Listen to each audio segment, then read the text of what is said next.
Hello and welcome, everyone. I'm really pleased to have everyone joining. Welcome to the New York University Returns webinar on what we've learned so far for full-time tenure, tenure-track, and continuing contract faculty. Please note that closed captioning is available for this session. My name is Sibel Raver, and I'm the Deputy Provost for New York University. With me today are Carlos Iatoli, Associate Vice President of New York University Student Health, and Executive Director of the Student Health Center. We also have with us today Jordana Mendelson, Associate Professor at FAS, and Michael Beckerman, Carol Ann and Milton Petrie Professor and Chair of the Department of Music at FAS. Thank you all so much for joining us. First, I'd really like to take a moment to thank you all for all that you've each done in contributing to NYU's community and to our collective success as we've navigated these first 6 weeks of the fall semester. To talk more about how we've been doing and what we've learned, we'll be starting off with a public health update from Carlo, followed by some insights on teaching this semester, specifically from Jordana and Michael, and then we'll close with questions. Many of you have submitted questions in advance, and we'll also be taking questions from the audience. If you have a question, please click on the Q&A button, and we'll follow those closely. So we'll go ahead and get started, and I'll turn it over to Carlo so that he can get us rolling. Great. Good afternoon, everyone, and thank you for the opportunity to come and give some information here. So I'll give a very quick overview of where the COVID landscape is sort of nationally and locally, and then touch a little bit on how our various plans have been implemented and how they have managed to, I think, keep our transmission rates relatively low. Most people have read, I think, that the national situation does seemingly appear to be getting a little bit worse. The 7-day average in the US was 58,000 plus cases per day. That's the highest it's been since the summer, which is not a surprise as we get out of the summer and into the fall and into cold and flu season. Daily cases have increased by 70% since September. At the state level, the governor added 2 more states this past week to the restricted list, which now puts it at 43 states and territories where people need to quarantine upon return. Additionally, and people I know have questions about this, which we'll get to, Connecticut, New Jersey, and Pennsylvania technically all met criteria. However, for practical reasons, the governor did not put them on the restricted list. And for the most part, I think the university position is that we will continue on with business as usual for people coming from those states. Although, again, I think we will delve into this a little bit more in Q&A. I think at the city level, again, people have probably read about the outbreaks or the clusters in several neighborhoods in Brooklyn and Queens. Initially, they were defined by zip codes. However, now the governor has taken this quote unquote micro cluster approach that is really a block by block, side of the street by side of the street approach, looking at positivity rates and intervening in those areas. And things have, I would say, generally been stable there. I don't know that they've gotten dramatically worse. There's been some morphing of red into orange, orange into yellow, expansion of yellow zones. But for the most part, those microcluster areas have been somewhat stable. And the positivity rate in the city overall has generally been stable as well. And I'll get to our rates in a moment. In terms of what we've actually done and how that's been going, core and fundamental to our efforts were some of the basic behaviors, wearing masks, distancing, a lot of the dedensification that we did around campus.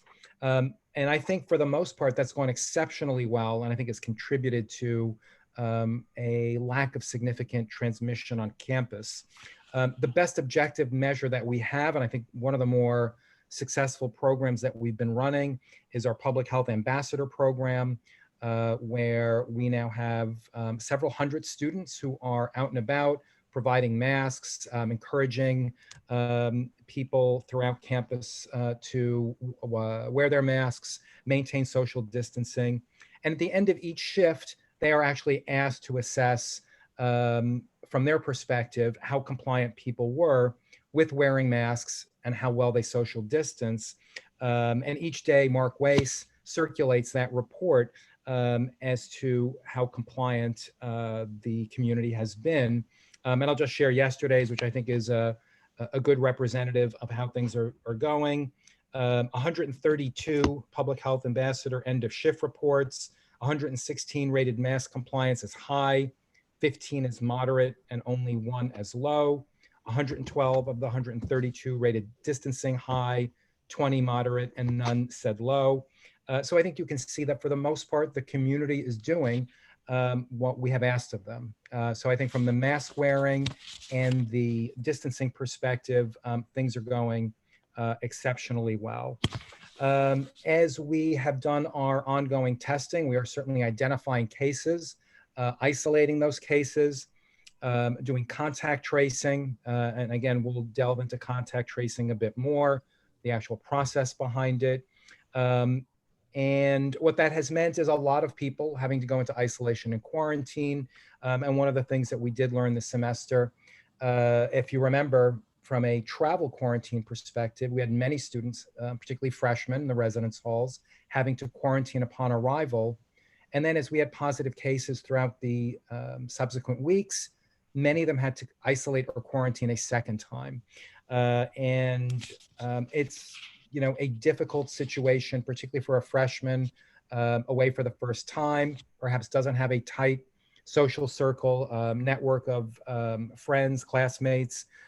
So that was something I think that we identified as a potential issue. We also realized that the isolation and quarantine process itself, while each individual area, whether it be public health, residence life, dining, did what they were supposed to do, both the students and families found it difficult at times to coordinate those efforts, get to the right person in a timely way. So just this past week, we rolled out, with support from Student Affairs, a program that we call our IQ Coordinator, Isolation and Quarantine Coordinator position, where when any student in a residence hall gets isolated or quarantined, they get assigned what we're calling an IQ Coordinator, which becomes their point of contact to help resolve any issue they might have, and makes things a little bit easier. So that's an area I think where we've made a very tangible improvement. And then lastly, in our testing program, we are testing roughly 12 to 13,000 individuals per week, testing the residential students weekly, most others every other week. There's some other cohorts that we are testing a little bit more frequently on a weekly basis. And the positivity rate there has been hovering about 0.5%. We've had some weeks where it's been a little bit higher, some weeks where it's been a little bit lower. Last week was probably our most volatile week, where we started the week quite low. Came off the week of October 5th was among our lowest positivity rate. The week of the 12th, we had 1 or 2 days where we had a backlog of test results. And for whatever reason, we also had a very high percent positivity for those 2 days. And I will say in the last 4 days, and I'm hesitant to say it because I'm superstitious, we've actually had almost no positive cases in the last several days of reporting. And we're probably 1/2 to 2/3 of the way reported for the week. So again, I think generally good news. If we were seeing any active transmission on campus, I think we'd see our week over week rates going up. As we do the isolation and contact tracing, there's a fairly structured approach in terms of the interview process. So we know who people are, where they've been. We look at the data in terms of residents versus non-residential, employees, faculty, school, department. We drill down to the level of the class if we have to. And I think one of the things that we can say with strong confidence is that there's been very little transmission on campus and exceptionally low transmission. I think we have really had only one case where we have had 2 positives in a single classroom. And even that, there was some skepticism because both subsequently tested negative afterwards. But I do think it speaks to the fact that the interventions that we've put in place have made the classroom quite safe. campus in general, but classrooms in particular have been quite safe. And again, we've seen little or no evidence of transmission there. I will stop, and I know we've got a host of questions later, and we can certainly get into more detail, but I think that provides a quick overview of how the semester's gone so far. Carla, thank you. It's really such a Herculean effort as you outline all of those details. I cannot thank you enough on behalf of all of us. We're now going to hear from Jordana. Jordana is going to share a little bit about her experience teaching remotely so far. So go ahead and take it from here, Jordana. Thank you. Thanks so much, and thanks for inviting me. As Sybil said, my name is Jordana Mendelson. I teach in the Department of Spanish and Portuguese, and I'm also the director of the King Juan Carlos I of Spain Center on campus. And I wanted to give a little bit of an overview of some of my experiences teaching remote, and also give voice to some of our students' opinions about the experience.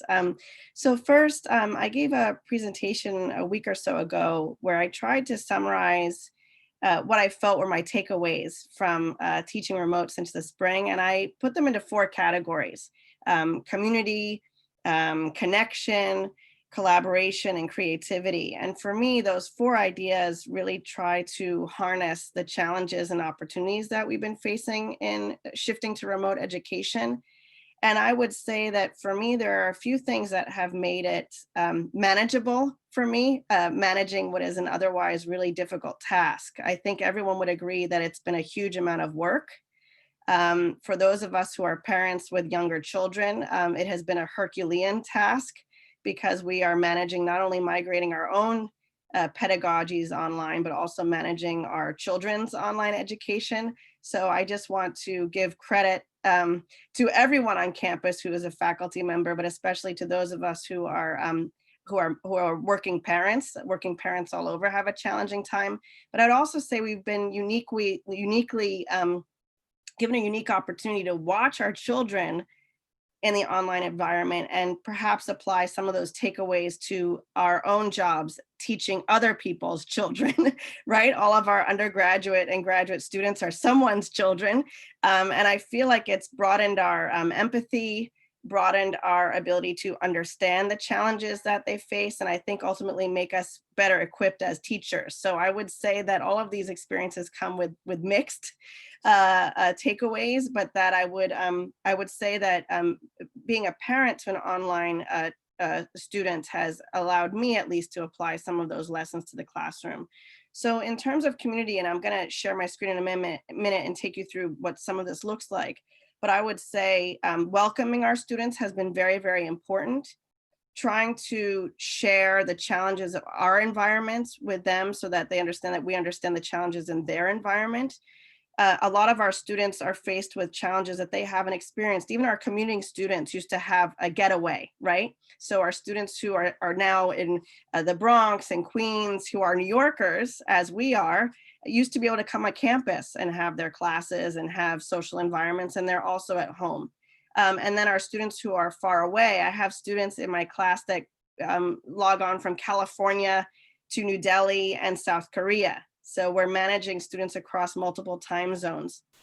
But coming together as a community has been very energizing. And I would say from surveying my students, they've also found that the intellectual respite of class has been welcoming. So whereas my students used to be checking their phones and doing all kinds of strategies of disengagement, I found that we've all actually welcomed being engaged together in the online environment. And that has really shored up a sense of community and resilience that I have found very important, not only to them, but also to myself.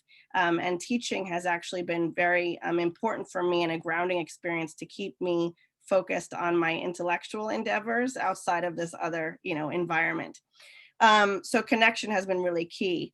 In terms of creativity, I'll share with you some things that my colleagues have done to kind of broaden their tools to work out. And finally, collaboration. Before I share with you some comments by my students and some of the things we've been doing, I wanted to give a lot of credit to the university and especially in FAS, folks like Lucy Appert and the FAS teaching staff has been extraordinary in helping us skill up, and they really deserve so much credit since they have been working nonstop since March to share with us skills. And that's been really important. And also the FAS teaching innovation workshops. I would also say that many of the unsung heroes here are our teaching assistants, our graduate students, who have been carrying a tremendous load.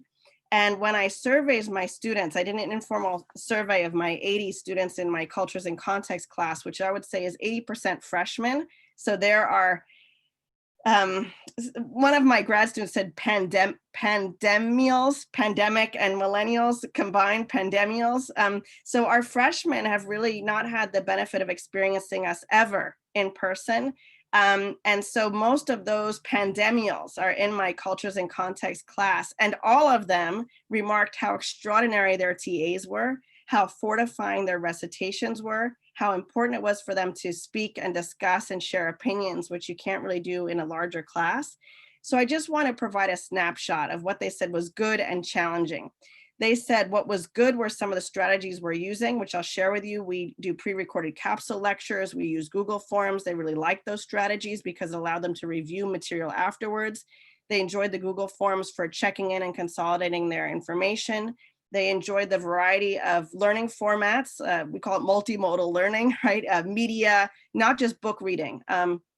They all remarked that they have a lot of Zoom exhaustion, and that reading, which is a core skill that we rely on as university instructors, has probably taken the biggest hit for them. They just cannot focus and read the kind of dense, thick literature that is, I think, the core of our existence as humanities instructors, and they appreciated other ways of learning.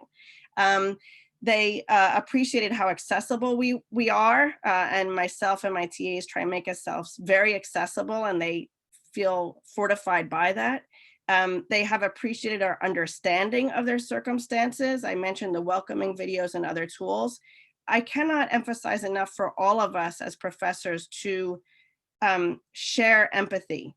That doesn't mean that you don't expect things or that you don't have due dates or assignments, but sharing empathy, I think, is the single most important thing that we can do as instructors. Finally, I would say that they expressed gratitude for each other. And I think that's very important. That culture of care is really bubbling up from the ground up, and that we're meeting. The things that were of concern to them that they remarked was that they wish that all professors understood how difficult it was for them, that this is very, very challenging. Connectivity issues, the variability in teaching styles and platforms. So if I'm managing one class, they've got 4 to 5 classes and each teacher does it differently.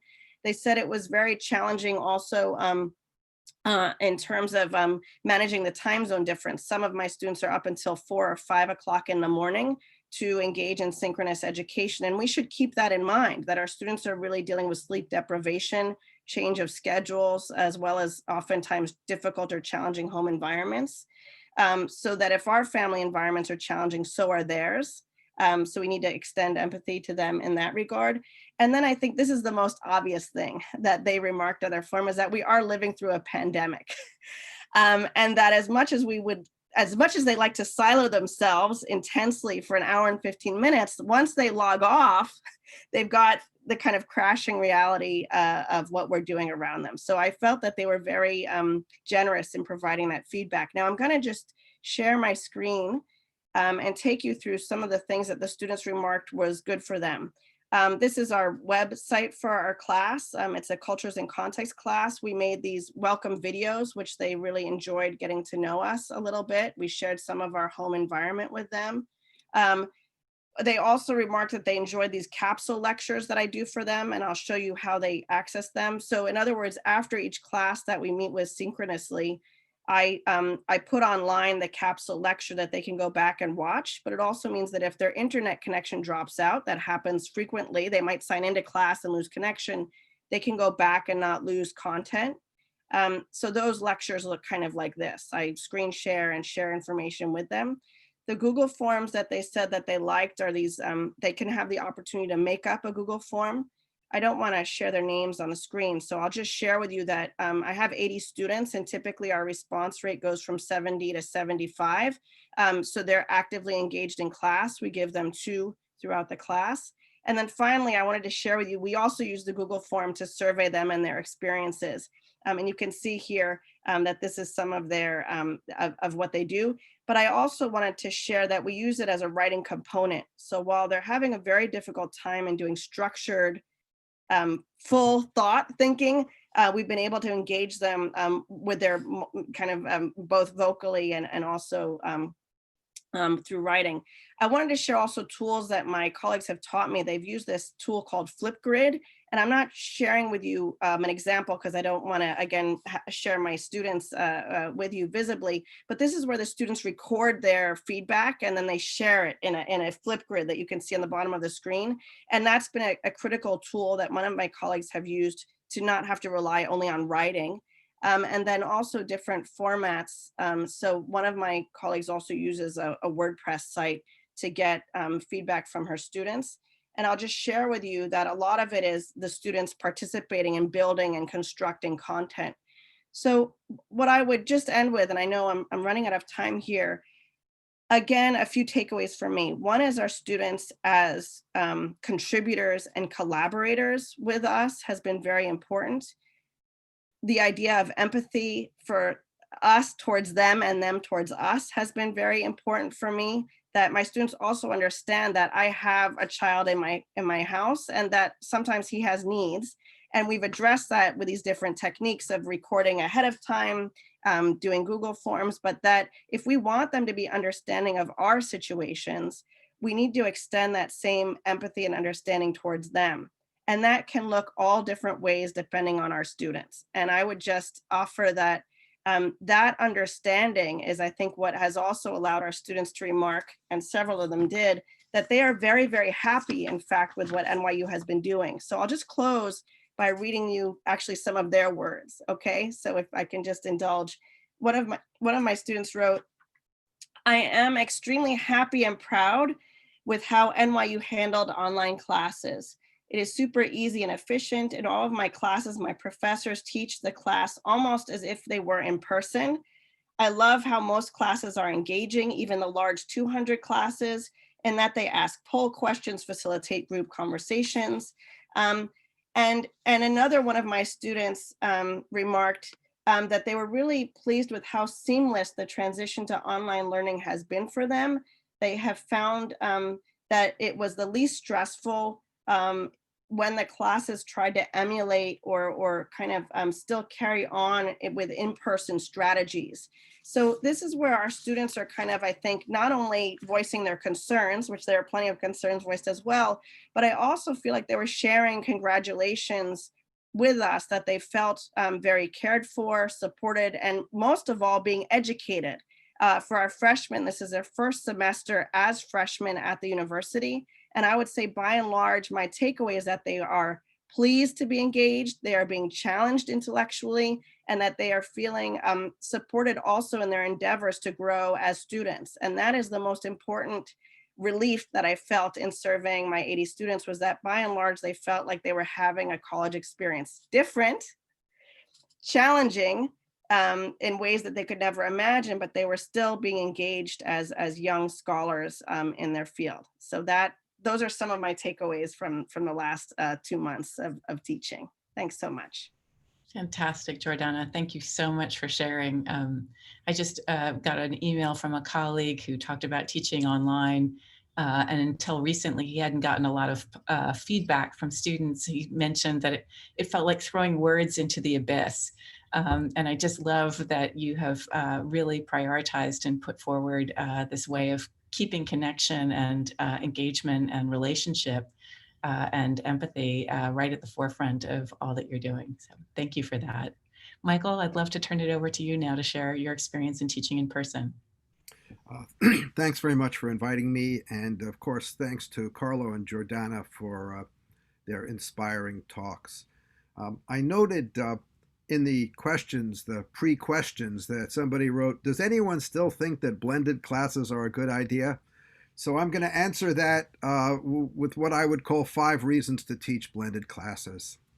So the first is, You're satisfying two constituencies that need to be satisfied: those who want to study in person and those who, for many reasons, cannot, whether it's because they're in another country or because they're living with elderly grandparents and don't want to take the risk of infecting them.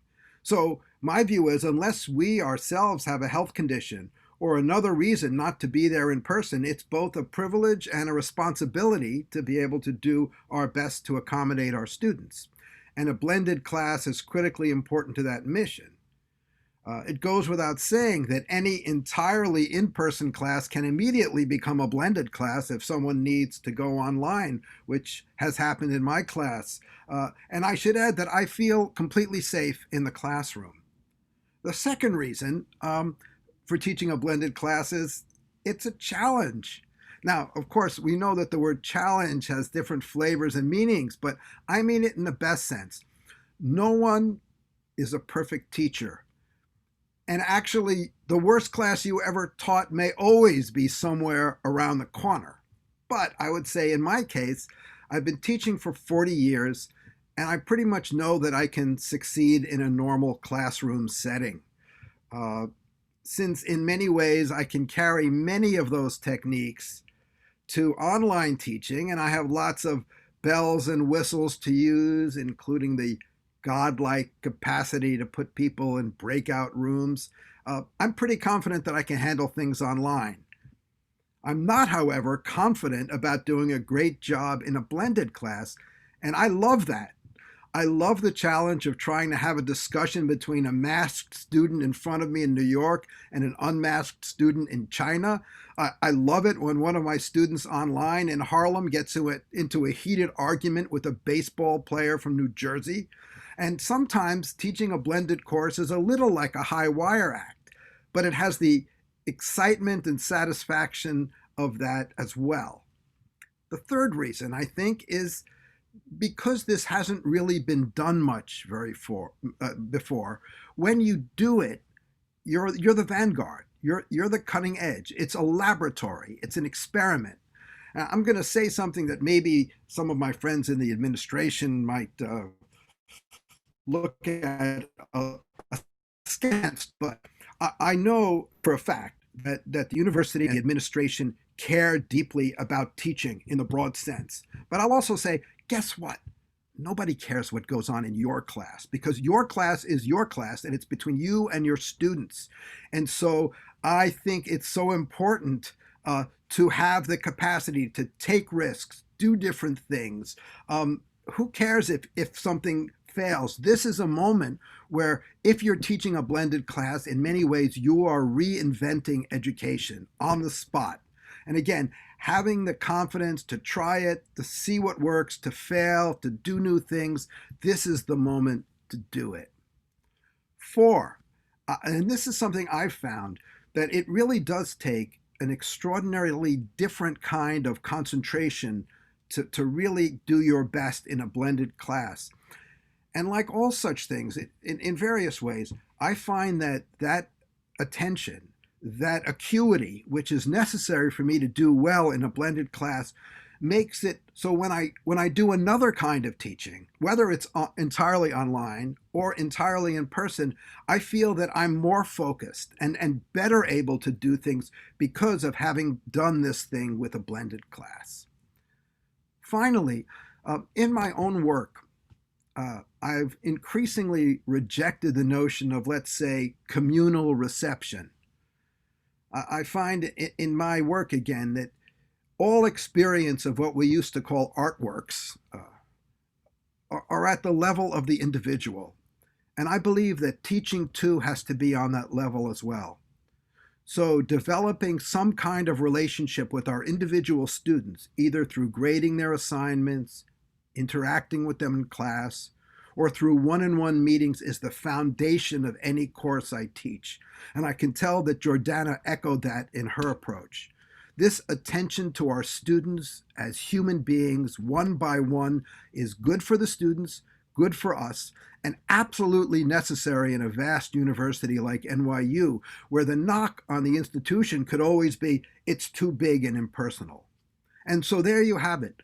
Nothing about a blended course inhibits this most important of practices. Nothing in a blended course stops us from communicating directly with individual students in various ways, nor does it inhibit the students from communicating with each other.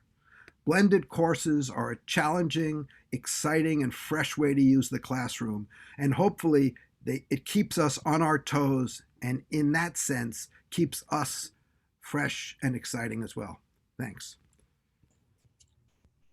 Thanks so much, Michael. Really fascinating to hear all the ways in which you managed each of those details and with such a level of creativity, particularly the creativity of failing in really innovative rather than stressful ways. And I think that notion is just a fantastic one of, learning and experimenting in this time for sort of not only resilience, but for thinking innovatively going forward.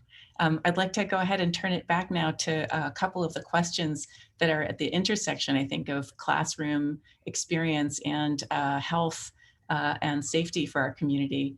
Carlo, just to build on those issues, not just in terms of sort of what we're trying to accomplish pedagogically, but what we're trying to accomplish just in terms of maintaining our own well-being. Could you speak a little bit more about contact tracing in classrooms? Faculty remain concerned about the contact tracing protocols and the safety of classrooms that you mentioned. Specifically, what can you tell us about classroom safety? And what about these anonymous apps that some people have talked about that would help us to know if somebody's come in contact with someone else, for example, who's tested positive?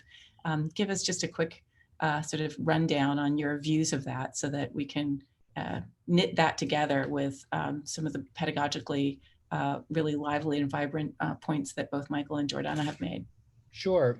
So I'm certainly aware of the concerns around contact tracing and finding out that perhaps there was a student who was positive in the classroom. And what I do want to share is that when we do find out that a student has tested positive, we contact them generally within hours, as quickly as we can, and then go through a very structured interview process where we look to see where they have been over the course of the last several days, which would be a period where they would be potentially infectious. And that interview process, again, is actually laid out in a template within a database that we keep so that it does not rely on the memory of the interviewer, the contact tracer, to remember to ask about specific events, but rather goes through in a systematic way, of which questioning the student about the classroom experience is a part of that interview process. So they are intentionally asked every single time about their classroom experience and whether or not they would have had anyone within the class that would have been considered or deemed a close contact by the criteria that we have. With that said, we have had situations where and again, the reason we don't blanket notify are because of privacy concerns. That does not preclude the student from sharing that they were positive. It's the reason they're out. Again, we try to educate faculty on the fact they shouldn't be pressuring students into disclosing, but many students have no issue with that. And if they do disclose, the faculty should be comfortable reaching out to me, to the team, to see if there are any particular concerns that they have in the classroom. Again, we have had really, with the exception of that one, no evidence of transmission in the classroom. And we have been able to drill down with all of the cases that have come in. So again, that has been encouraging. And I think largely the result of students and faculty doing exactly what we have asked of them, the mask wearing, the social distancing, even the seat assignments, which we have found helpful on occasion, has been a step in keeping the classroom safe. So again, the adherence to the rules, the lack of evidence that we have any transmission, I think has been supportive of the fact that we really feel the classrooms are quite safe. With that said, is there a role for these anonymous apps? And we've been talking about this since the spring when these first started rolling out. I think if people want to voluntarily use them, we have no issue with that. Our challenge has been when I have spoken to our internal IT team, most of these apps rely on Bluetooth technology to identify whether you sort of meet the criteria of having been within the proximity that sort of is deemed close contact for the appropriate amount of time. And the IT folks say that Bluetooth technology just isn't quite good enough to reliably give that information. So that's the first aspect that we doesn't allow us to fully endorse these. The second is because they're anonymous, you might have your app say you were in close contact. If you then have questions about, well, what should I do?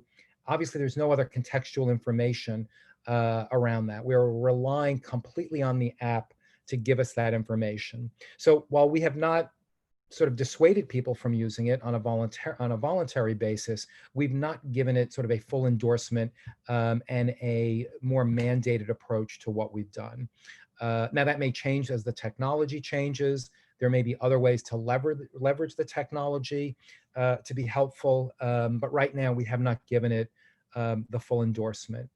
And then I also do want to sort of share that while I know we talk a lot about what we can't share, I have to say I have had multiple conversations with deans, department chairs, and individual faculty members about any situation where there's a concern, either on our end or on their end, be that we've had 2 or 3 cases in a particular program. And despite the fact that nobody's in the same class, we may delve into, are there informal gatherings within that program? Are there things that are happening that might not show up in a class list? So those conversations do happen, and those should be bi-directional conversations. If anyone becomes aware of what they perceive as a disproportionate number of cases, they should certainly let us know. And again, we do the same. So even if there's not 2 students in a class, let's say, where we might reach out because we want to see what's happened, if we see any patterns that would suggest we need more information, we want to let the dean, the department chair, or even the faculty member know. We have done that and do that probably at least several times a week. And I will say, thankfully, again, we've not noticed or been able to confirm anything that would suggest direct transmission.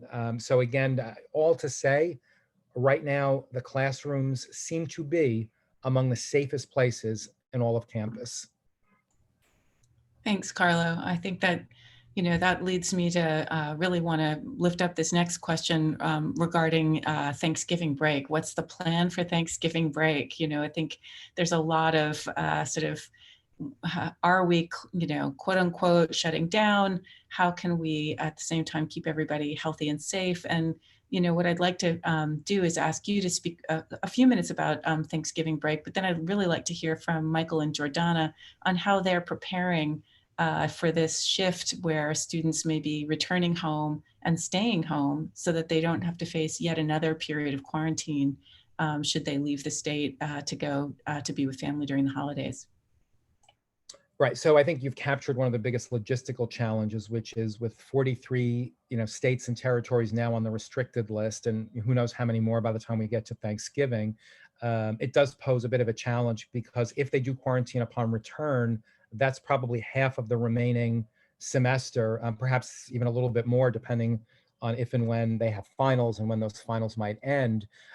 So it becomes, is it worth it for them to come back for that amount of time if they have to quarantine? And as I said before, one of the things we learned is that multiple times of quarantining has been particularly difficult for a lot of students. So it is part of the calculus, I think, for them in terms of whether they go home.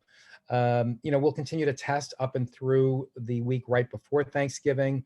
We will probably suspend the ongoing testing program for that week of Thanksgiving, knowing that we'll have fewer people here and there'll be some logistical challenges with follow-up.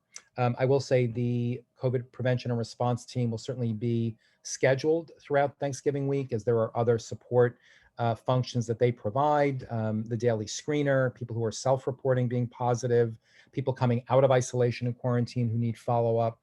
So we will have that continued support. But I think coming back from quarantine and quarantining is probably the biggest challenge of Thanksgiving. Great. I mean, I think, for professional programs where lots of in-service or practica effort is really required, some students may not go home and may continue to be here. But I think for many undergraduates, the hope is that for students who can go home and who want to go home and who plan to be home, that they will likely stay home and continue remotely. Michael, will you be handling that in your course, given that it's blended? You're muted, Mike. Already with students, someone was diagnosed, and so several students were out of the class for a while. I don't think it's a problem. As a matter of fact, after Thanksgiving, these students are going to be working on their final projects.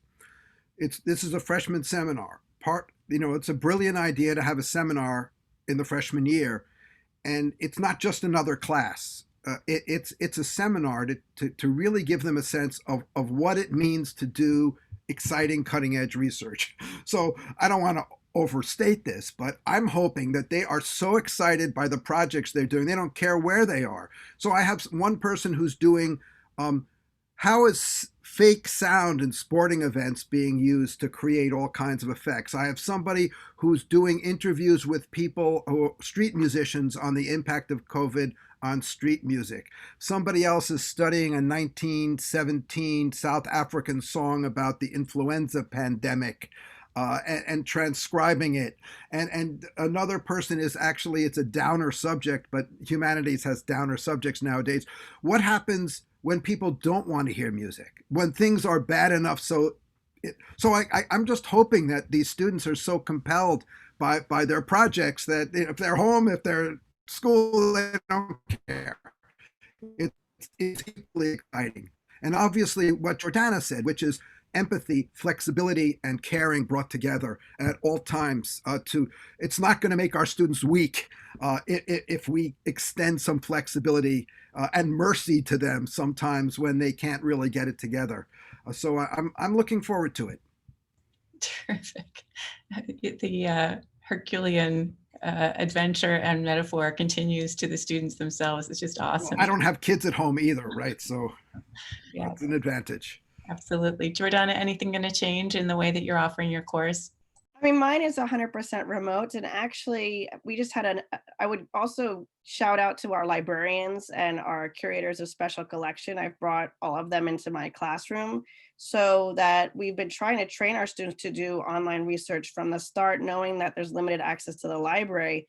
So I would echo some of what Michael said, which is that our expectation is that the students are actually quite nimble at this point. It's, I think the spring was more of a shock because the students had left print copies of things. We started the semester in a digital platform. Even though students who are doing hybrid education know that they actually can't access our library physical copies. You can request, I don't mean to overstate it, but I think that the students are already being skilled and trained to do their stuff abroad. And I would say my students are all over the place already. I know from our online experience that some of the students have traveled, they might have been on Long Island or New Jersey, that our students are actually either staying planted. I think that's mostly the freshman experience, but some of our older students, I've also received emails from some of my students from past semesters who have gone into homes together with other students out of state, and they're kind of living a whole different kind of communal lifestyle with other students so that they're not at home. They're not in the city. They're living in more, I would say, unconventional ways, but ways that support their independence. So I think that I would agree with Michael that our students are actually quite nimble. I think that they're able to take their research and their classroom on the road. And I know for me, I designed the class to be taught synchronously, but with backup. So I have students who, as Michael does, who can't make it one class or their internet goes down, or Michael Agnew, who was the librarian who came to give a live session to my students. An hour later, his internet went out for 2 days. Just thankful that it held on for our session. So I think part of it is this improvisational mode. And then, and then also the students, I feel like, are actually much more nimble and flexible than we are. I mean, I've had to create more flexibility in my own mind about teaching and expectations. I think the students are they're used to doing things, on their phones. I couldn't teach on my phone, but they're taking class on their phone. So I expect that those who want to go home, I don't know why they would come back, frankly, because we have 2 weeks left of the semester. So if I were a student and I went home, I would stay home. Great. I'm And then also I'm just not curious. sure Oh, if, I was just going to say, I also don't know if all of our students will leave New York, because New York is a relatively safe place compared to other places in the country right now. So we may actually find more students deciding to stay and not return. it's a really, really interesting observation in terms of sort of where feels, what location is a location where students feel that they can actually really engage and learn. I guess that is a great segue to spring. And, Jordana and Michael, I'd love to hear from each of you what you think you might be doing differently next semester, what you've learned that you'd like to not repeat, or something that you'd like to try differently next semester. And then Carlo, I'd love to have just your thoughts on spring semester more broadly, particularly issues of whether students will quarantine. I think that they will, coming back to campus should they leave, but also this whole issue around spring break and how or why it might make sense to try to really limit the number of days in a row that students have available to leave. So Jordana, just first let's address sort of what you might do differently next semester. Sure. I mean, first, my classes are different in the spring. Right now, I have the gift of having 2 TAs. So these Google forms that we do for every class that 75 to 77 students fill out, I have my TAs to help me with the administrative load. And it's a load that they carry. And we've talked about it. In the spring, I have a graduate seminar and an undergraduate smaller class that I team teach actually with another professor in art history, Miriam Basilio. And that class, I'll probably still do a combination of recorded elements and live elements, because I have a lot of disruptions in the home. In fact, I'm shocked that it's as quiet as it is right now. My graduate seminar is not taught that way, right? Graduate seminars are interactive and live, and my co-teacher is actually across the Atlantic. But again, those are grad students, so the disruptions, there's more empathy. So I think I will be teaching very differently, but I'll be carrying over those components that worked, especially for the undergraduates. For graduate students, I have heard from my colleagues, and Michael probably knows if he's been working with graduate students already, I feel like are more acclimated to this environment, and it emulates a little bit more our seminar format. So everyone is in their square box, but I think the seminar experience is probably more transportable to the online environment. What I do think will be a challenge, having just received the spring calendar and have already heard feedback from students and graduate students, is the no break during the spring semester, I think is going to be a cognitive challenge. I think we're already ending a semester in which I think everyone will be exhausted, and having been exhausted already from a summer that none of us stopped working for. So I don't know. I'm trying to figure out. I understand why logistically we don't want anyone to go anywhere, but I think as a university we have to maybe model flexibility about what does it mean to create other kinds of cognitive breaks for our students and for ourselves without moving ourselves physically. And maybe Carlo has some ideas about ensuring mental health and resilience when we aren't actually given an institutional break. So that I think will be the bigger challenge. Mhm. Great. Michael, thoughts about what you'd like to do differently next semester? Well, along the lines that Georgiana's just been speaking about, because as a musician, I'm very aware of form and structure, right? So it's not necessarily what you hear; it's also where you hear it and what follows it and what comes after. And as we teach a class for a semester, I think we're rightly focused on the lectures and some larger sense of structure, but there's also an inner sense of structure. And I think one of the things that we've been getting at is, because of things like Zoom fatigue and other things, that the inner sense of how a class needs to work, when you really need to shake things up and do something new and reinvigorate, is a bit different than it's been in the past. And even this semester for me is a learning experience along those lines. And I don't expect that what's worked yesterday is going to work tomorrow. So I'm paying careful attention to those rhythms and how students are feeling about them, both just by observation, but also by talking to students frequently about those things. There's something else that's embarrassingly technical to music, and this is the fact that actually Zoom screens which have many, many attributes, don't have as one of their attributes sound quality for music. And so I'm going to be spending some time over the break trying to work out some ways to create better sound quality. Because again, strangely, the people who are listening to the pieces I'm playing online are hearing much better sound than the people sitting there in the live classroom, which is sort of counterintuitive. But I'd like them to be a bit more equal, and I'm going to be working on that with Lucy and other people over the break. Great. I mean, I think it really points to another question that we received from someone on the call about the getting familiar with and selecting among so many different platforms, so many different online platforms. I know I've had to get used to Kaltura, and my colleagues have gotten used to Kaltura, and it's a big switch for me to have to learn a new platform. So that idea of trying to remain flexible and sort of somewhat self-forgiving as we get used to this is, I think, really important.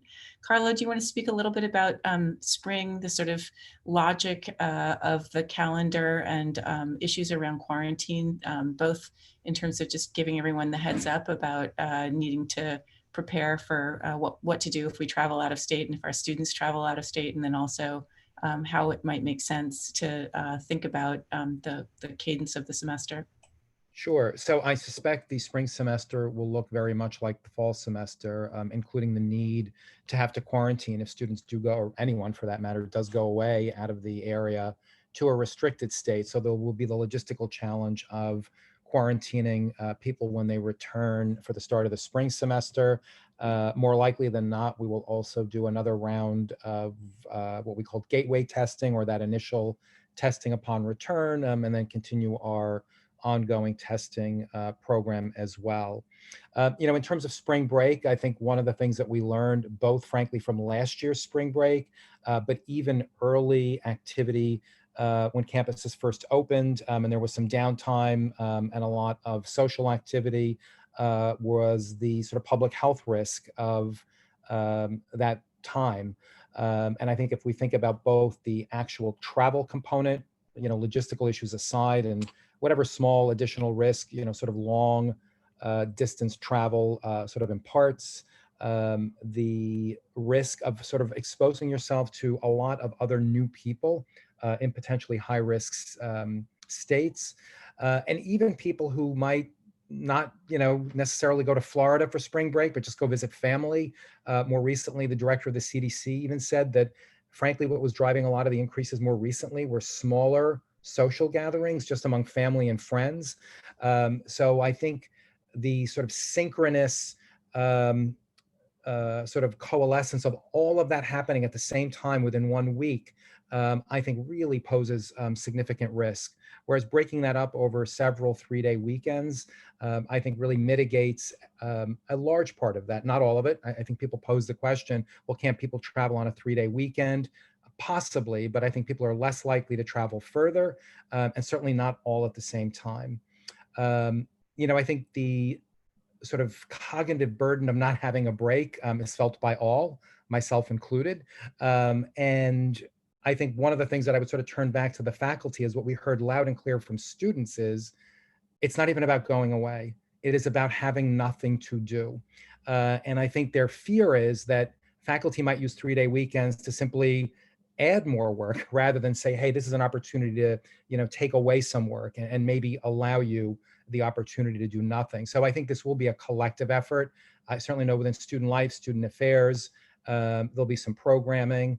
I had to validate with the students that, you can't program away the opportunity to rest and do nothing. You can have all the programming in the world, but sometimes it is the opportunity simply to do nothing. So I think that's where we have to just find that balance of how do we not replace spring break, but at least provide intermittent breaks that do allow for a little bit of that just downtime to literally do nothing, which again, I think we have to validate the student concerns around it, and it's just balancing those two concerns, of which I have to say, I do have a lot of concerns about some real potential problems coming back from spring break. If even, not everyone who might normally go in a given year, but even some percent of students or faculty staff as well go away that week, what might happen upon return and the implications, frankly, for the rest of the semester. Great. I mean, I know we only have 2 minutes left, so I think I'll probably take this time to just say that for the faculty who've expressed the concerns that were raised in this call, specifically issues of our own well-being, our own mental health, our own self-care. I would just say that the Office of the Provost and others, that we really hear you, that we know that this is a key issue, that a number of us, particularly in the Office of Work Life, Karen Necessian and other colleagues have been really trying to focus on quite squarely, so that we understand that it's not just students who need to have a day where we can flake out and do nothing, or be outside in nature for 4 minutes, or have a chance to connect with our kids or the people that we love, but that's really a key feature of a break, that we have to figure out how to build that in a shorter window rather than an extended window, should that calendar shift. Just to say that we recognize that need for mental health and rest and self-care is not only true for students, but true for faculty as well. I'd really like to thank each of you so much for joining us today, and to thank all my colleagues who are on this call. Thank you also to everyone who was able to be the sort of back of the house of this call, Tracy Gardner and Monique Francois and the other members of our team who've been able to put this together. This webinar will be posted on the NYU Returns website, so that anyone who missed it can view it. And when you go to the NYU Return website, I encourage you to take a moment to check out our previous webinars that have also been posted. We really hope that you stay in touch with us for the most up-to-date information about this semester and about next semester. And we just wish you all good health and well-being in the weeks and months ahead. So take care, everyone.